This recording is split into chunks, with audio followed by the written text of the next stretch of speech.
បាទជំរាបសួរពុកម៉ែបងប្អូនទាំងអស់គ្នាបាទ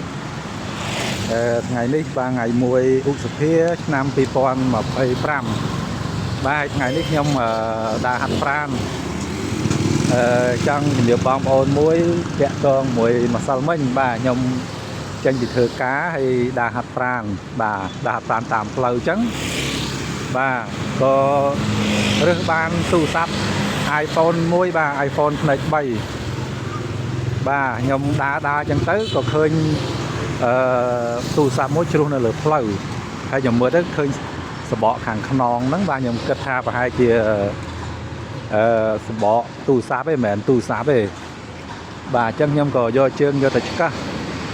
ដល់ពេលខ្ញុំឆ្កាស់ទៅធ្ងន់បាទអញ្ចឹងខ្ញុំគិតថាទូរស័ព្ទហើយបាទអញ្ចឹងទៅខ្ញុំយកដៃលើកឡើងមកគឺទូរស័ព្ទមែនបាទទូរស័ព្ទ iPhone ផ្នែក3ហើយទន្ទឹមនឹងហ្នឹងក៏មាន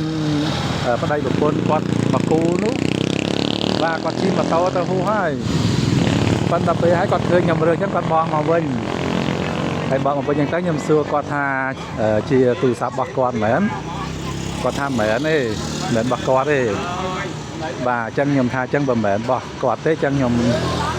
រក្សាទុកដើម្បីឲ្យម្ចាស់គេអញ្ចឹងណាហើយ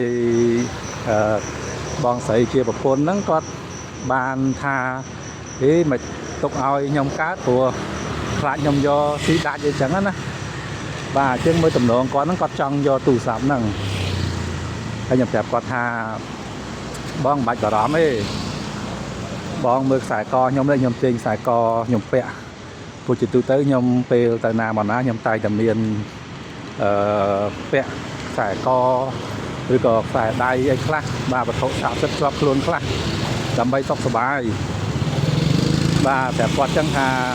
មិនបាច់បារម្ភទេព្រោះបើមើលខ្សែកខ្ញុំពាក់បើខ្ញុំពាក់អញ្ចឹងហើយខ្ញុំទៅកុហកអញ្ចឹងមិនកើតហើយគាត់អត់ចង់ជឿខ្ញុំទៀតបាទអត់ចង់ជឿខ្ញុំទៀតគាត់នៅតែចង់ទាមទារថាយកទូរស័ព្ទនឹងទុកអញ្ចឹងណាខ្ញុំថាយកទុកមិនកើតបងមិនមែនជាម្ចាស់របស់ផងហើយរបស់ហ្នឹងមិនមែនទៅខ្ញុំអ្នករើសបានទេមិនមែនបងអ្នករើសបានទេបាទអញ្ចឹងកុំភ័យឲ្យបងអត់ជឿខ្ញុំបងអាចជិះម៉ូតូតាមក្រោយខ្ញុំទៅបាទខ្ញុំជឿថាប្រហែលជាយ៉ាងយូរកន្លះម៉ោងទៀតម្ចាស់គេនឹងតែរកទូរស័ព្ទរបស់គេហើយ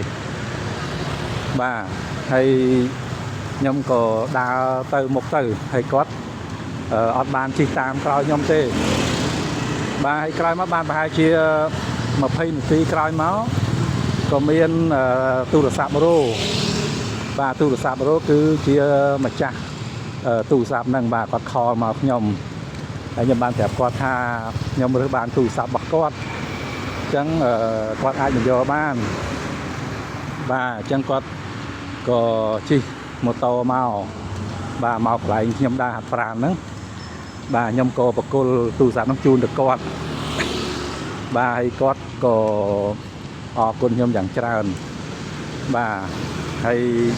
ខ្ញុំជូនទៅគាត់ទៅបាទអត់មានយកជាសគុណជាបច្ច័យជាអីនិយាយរងអត់យកទាំងអស់បាទព្រោះខ្ញុំអត់ចង់បានរបស់គេទេបងប្អូន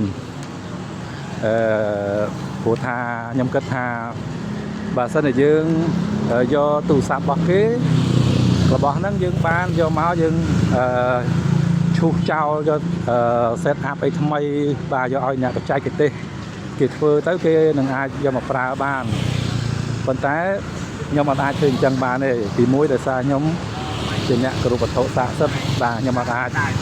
ចង់បានរបស់គេទេហើយទីពីរដោយសារតែខ្ញុំគិតថាសេចក្តីសុខរបស់យើងប៉ុន្តែវាជាទុក្ខបាទទុក្ខរបស់អ្នកដទៃបាទអញ្ចឹងខ្ញុំអត់អាចទេគឺខ្ញុំដាក់ក្នុងចិត្តក្នុងកាយហើយថាទូរស័ព្ទហ្នឹងគឺ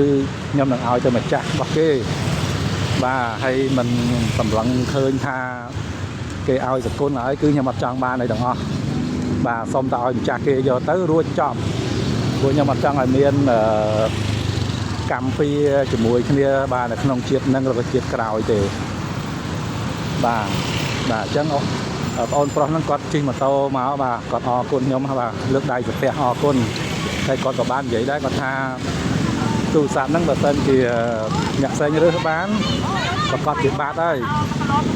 បាទអញ្ចឹងអរគុណខ្ញុំហើយបាទដែលមនុស្សល្អបាទរើសបានរបស់គាត់ហើយឲ្យតែគាត់វិញបាទខ្ញុំប្រាប់គាត់ថាអីហ្នឹងហើយយើងស្ទើរតែជាខ្មែរដូចគ្នាបាទអញ្ចឹងយើងធ្វើតែអំពើល្អទៅបាទអញ្ចឹងខ្ញុំធ្វើវីដេអូពេលនេះគឺគោលបំណងចង់ឲ្យបងប្អូនទាំងអស់គ្នាហ្នឹងបាទយើងរៀនធ្វើល្អចាប់ពីតិចតិចចឹងទៅបងប្អូនបាទរៀនធ្វើល្អអំពើល្អខ្លះគឺមិនបាច់យើងអស់បច្ច័យមិនបាច់អស់លុយអីទេបាទអញ្ចឹងគ្រាន់តែយើងរើសបានរបស់គេហើយយើងឲ្យទៅម្ចាស់ដើមគេវិញហ្នឹងគឺជាអំពើល្អមួយដ៏ក្រៃលែងហើយបាទព្រោះថាម្ចាស់គេបានរបស់គេទៅវិញហ្នឹងគេសប្បាយចិត្តណាហើយបើសិនជាយើងយករបស់គេហើយគេបាត់អញ្ចឹងបាទគេប្រកាសជាមានវប្បធម៌សារីបាទមានវប្បធម៌សារីមិនមែនតាមមួយថ្ងៃមួយខែបាទអាចរាប់ឆ្នាំបាទអ្នកខ្លះគឺស្ដាយរបស់គាត់បាទរាប់ឆ្នាំបាទអញ្ចឹងនេះគឺជាអំពើល្អមួយដែលយើងគួរគប្បីធ្វើហើយសូមជម្រាបបងប្អូនថានេះមិនមែនជាលើកទី1ទេដែលខ្ញុំធ្លាប់រើសបានទូរស័ព្ទថ្លៃបាទខ្ញុំធ្លាប់កាលពីប្រហែលជា10ឆ្នាំមុនបាទពេលដែលខ្ញុំជិះយន្តហោះទៅសហរដ្ឋអាមេរិកនៅយន្តហោះហ្នឹងនៅបាំងជួរខាងមុខខ្ញុំហ្នឹងគឺមានម្ដាយហើយកូនបាទគាត់អង្គុយនៅបាំងជួរខាងមុខហ្នឹងហើយម្ដាយហ្នឹងគាត់ឲ្យកូនគាត់លេងទូរស័ព្ទបាទហើយលេងទូរស័ព្ទហ្នឹងគាត់លេងហ្នឹងទៅទូរស័ព្ទហ្នឹងជ្រុះបាទជ្រុះនៅខាងក្រោមកៅអីគាត់អង្គុយហ្នឹងបាទហើយគាត់ក៏ភ្លេចយកទូរស័ព្ទហ្នឹងទៅហើយដល់ពេលចិត្តចុះបាទពេលដែលចុះហ្នឹងគឺគាត់ភ្លេចបាទគាត់ភ្លេចថាទូរស័ព្ទហ្នឹងវាជ្រុះបាទព្រោះគាត់ស្មានថាទូរស័ព្ទហ្នឹងគាត់ទុកក្នុងកាបូបរបស់គាត់ណាបាទប៉ុន្តែចៃដន្យខ្ញុំក៏បានរើសទូរស័ព្ទហ្នឹងនៅខាងក្រោមកៅអីគាត់អង្គុយហ្នឹងបាទរើសចឹងទៅក៏យកជូនគាត់បាទហើយចឹងទៅគាត់អរគុណបាទគាត់អរគុណខ្ញុំបាទអាហ្នឹងនិយាយពីការរើសបានទូរស័ព្ទបាទកាលពី10ឆ្នាំមុនហើយខ្ញុំក៏ធ្លាប់ជួយបាទក្មេងៗលងទឹកបាន2ដងដែរបាទ2ដងហ្នឹងគឺមានគ្នា3នាក់បាទមកដល់វ័យប៉ុណ្ណឹងគឺខ្ញុំអាចជួយក្មេងៗលុកទឹកហ្នឹងបាន3នាក់បាទសង្គ្រោះជីវិតក្មេងបាន3នាក់បាទដែលខ្ញុំទៅលេងនៅរមណីយដ្ឋានបាទនៅខាងអូរ៉ាល់ស្រុកអូរ៉ាល់បាទហើយម្ដាយឪពុកគាត់បដ ாய் ឲ្យក្មេងលេងទឹកហើយគាត់ឡាយតែហូបបាយបាទហើយក្មេងៗវាលេងអញ្ចឹងទៅទឹកហ្នឹងវាមានលងបាទវាមានលងនៅកន្លែងស្ទឹងហ្នឹងដល់ចឹងគាត់អត់ដឹងលេងនេះផុតដៃផុតជើងហើយទឹកហូរខ្លាំងបាទទឹកហូរខ្លាំងអត់មានអ្នកហ៊ានជួយទេបាទខ្ញុំឃើញហ្នឹងខ្ញុំលោតតែជួយថាបាទខ្ញុំទៅជួយហើយរហូតដល់គ្រួសារខ្ញុំភ័យទៀតព្រោះឃើញខ្ញុំរៀងបាត់ខ្លួនមកស្ទុះបាទបាត់ខ្លួនមកស្ទុះហ្នឹងគឺខ្ញុំហឹបបាទខ្ញុំហឹបលើកក្មេងហ្នឹងបោះមកលើផ្ទាំងថ្មហ្នឹងបាទបោះ3-4 ដងបាទហ្មងតាគាត់អាចតោងបានបាទអញ្ចឹងបាទអានេះក៏ជាប៉ុនបាទប៉ុនដែលខ្ញុំបានធ្វើជាមួយក្មេងៗបាទជួយសង្គ្រោះជីវិតក្មេងបាន3នាក់បាទ3នាក់ហ្នឹងប៉ុន្តែមិនមែនម្ដងបាទ2ដងផ្សេងគ្នាបាទអញ្ចឹងនឹងអរគុណច្រើនបងប្អូនអរគ្នាខ្ញុំដើរហាត់ប្រាណបដាខ្ញុំនិយាយពីព្រឹត្តិការណ៍ម្សិលមិញដែលខ្ញុំរើសបានបដាក៏ដូចជានិយាយអំពីអំពើល្អបាទអំពើល្អដែលយើងគួរធ្វើបាទហើយអញ្ចឹងបងប្អូនចូលរួមធ្វើអំពើល្អទាំងអស់គ្នាបាទហើយបងប្អូនឃើញតាមផ្លូវថាសម្រាមនេះបាទសម្រាមនេះគឺអ្នកដែលពង្រាយសម្រាមអញ្ចឹងក៏មានបាបកម្មដែរបាទបើតាមលោកទេសនាអ្នកពង្រាយសម្រាមអញ្ចឹងគឺកើតជាតិណារូបអាក្រក់បាទអញ្ចឹងសូមនាំគ្នាកុំពង្រាយសម្រាមបាទថ្ងៃនេះខ្ញុំដើរពីពេទ្យលោកសង្ឃបាទព្រោះខ្ញុំមកហូបអីនៅពេទ្យលោកសង្ឃហើយ từ bánh nhom đà bà bị phê lục xăng từ tua đập buông bà ngay tua xóm đá bong bóng vẫn tái nhom mà dẫn nhom cho chất đá bà đời xa thắt đá hiện sụp luôn ba nhom chầm nải phê là đá khác của bà dương nơi sưu tích vì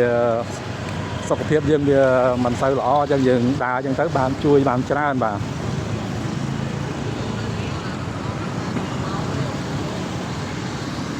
ba hay nhóm về luôn tới